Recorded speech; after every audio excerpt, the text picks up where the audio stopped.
wa ta woni ha nder geefude kesi kam pat ayɗi ngam a wari ha werde yimoɓe fulfulde woni Sel Jam TV ta abonaki ma gales jungo tan ma feɗe windi boɗo sabone iyaɗo ton ɓawna laara le nguru maten go iyaɗo le nguru maten go a abonake kala jemma altine e jemma alarba e jemma jum'are jamde jedade jemma kam pat a heɓan gimol fulfulde kesum ta wati ƴugodo jet to gimol ko tanima Mohamed Lamine Sel Jam TV. assalamu alaikum min wonte Mohamed Lamine promoteur culturel mana ɗofto siriyaji al'adaji men yimoɓe ɗemgal fulfulde haalaji Cameroun hande bo ngari go'ore lewru kala go'ore lewru kam pat on andi min kollitan on noyi tarihaji yimoɓe men ɓe ɗemgal fulfulde haalaji Cameroun no sarwi masalan pijirde maɓɓe concert ji maɓɓe tarihaji maɓɓe to ngam majum tono abonaki ma abonne ha chaîne men Sel Jam TV ha YouTube be ha page men Facebook Sel Jam TV ngam on tendirta be tarihaji yimoɓe men fulfulde concert ji maɓɓe giw maɓɓe kesi ko kam pat on cendirta to ngam lewru sande mi wi on no lewru ɗo goore lewru ɗo min kollan on mi Babba Sado yimiri semi live ha Marwa jurɗo wiyete Babba Sado yimata semi live ko nandi bani Babba Sado yimi semi live be Hawwa Gombe ɓe ngari ɓe gadi concert ha Marwa Palace e to ngam majum ɓe jaɓi liste inde yimɓe ɓe gadi semi live ha yeeso yimɓe mi tan mi hollugo no ndaran ɗum yeeso ɗo seeɗa e tangeji de bo kala altine ɓe ara ɓe sakam pat ha Sel Jam TV on keɓan vidéo fulfulde kesum toon abonaki ma jawe abonné ha YouTube mala bo ha page men Facebook Sel Jam TV.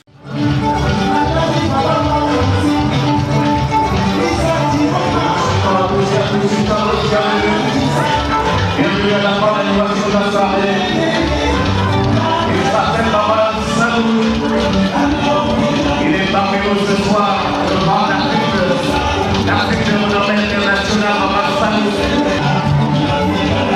Le deuxième tour de la fête du Moudon. Deuxième tour de la fête du Moudon à Marseille, ce sont mesdames et messieurs. Enfin, c'est mon nom et vous souhaitez la application. Une chaleureuse bienvenue.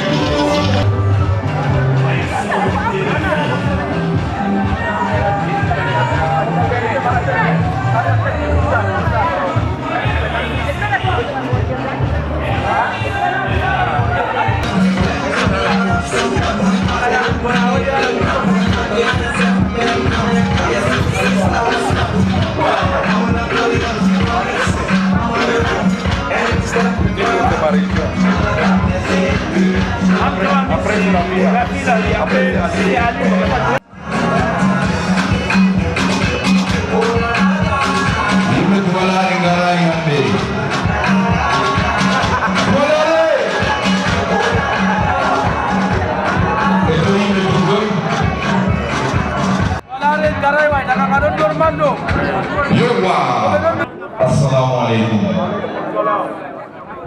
Marwa, assalamualaikum. Yowa. Fote ko kuden sograbe. Como yang di voisin. Dalam jamaah fatu dene owoni. To yai pokuni. On andi o cegete. Malai. Brother, we are going to Zumba. We are going to go to Mama or her tiny margin. Oh, Allah.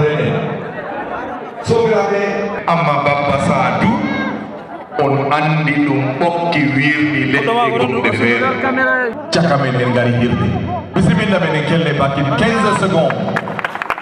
Lumfindinan, Gardo. Aye, bekamta ni.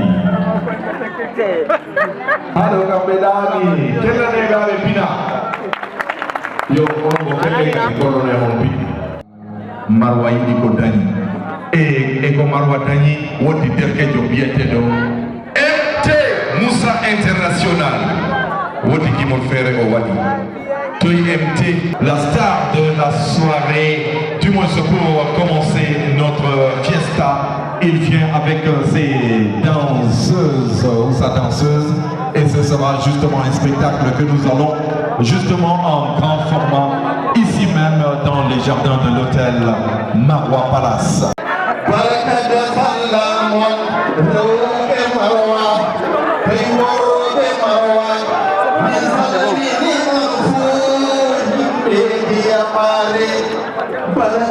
سلاما وبسات أميني وجولا مروا وبسات أميني جولا ليها هورو أنبياء ماري هبي أنبياء ماري هبي أنبياء ماري مروا ديا ماري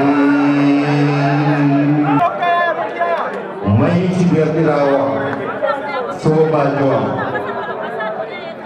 Saliu Haliru Kuaku Saliu Haliru Kuaku menjadi kotu hadas ke dunia menghudi kotu hadas dunia menwajib sekat yang sambil ko mai hadas dunia do mau hiba pasadu ko yidi do Saliu Haliru Kuaku Saliu Haliru Kuaku do pinggir marwa Saliu Haliru Kuaku do pinggir karyawan fuk Cibirtirawa